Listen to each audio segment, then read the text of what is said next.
రంగారెడ్డి జిల్లా చేవెళ్ల నియోజకవర్గం షాబాద్ మండలం నాగర్గూడ ఈసీ వాగులో జరుగుతున్న ఇసుక అక్రమ రవాణాపై పోలీసులు దాడి చేసి ఒక జేసీబీని స్వాధీనం చేసుకున్నారు.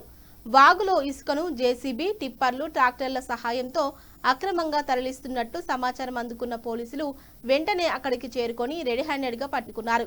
పోలీసులు చేరుకునేలోపే కొన్ని ట్రాక్టర్లు, ఒక టిప్పర్ అక్కడి నుంచి పరారైనట్లు సమాచారం. అయితే ఒక జేసీబీని పోలీసులు స్వాధీనం చేసుకుని షాబాద్ పోలీస్ స్టేషన్కు తరలించారు. ఈ ఇసుక అక్రమ రవాణాకు ముఖ్య సూత్రధారులను అదుపులోకి తీసుకున్నట్లు సమాచారం. ప్రభుత్వ అనుమతులు లేకుండా జరుగుతున్న ఇసుక రవాణాపై కఠిన చర్యలు తీసుకుంటామని పోలీసులు హెచ్చరించారు. ఈ సందర్భంగా స్థానిక రైతులు ఆవేదన వ్యక్తం చేస్తూ వాగులో ఇసుక తవ్వకాల వల్ల పెద్ద గుంతలు ఏర్పడుతున్నాయని తెలిపారు. వర్షాకాలంలో ఈ గుంతల్లో పశువులు, కొన్నిసార్లు రైతులు కూడా ప్రమాదాలకు గురవుతున్నారని చెప్పారు. ఇసుక మాఫియాపై రైతులంతా వారు ఆగ్రహం వ్యక్తం చేశారు. ఈ సమస్యపై జిల్లా కలెక్టర్కు వినతి పత్రం ఇవ్వనున్నట్లు రైతులు తెలిపారు.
తాళం తీసుకుందా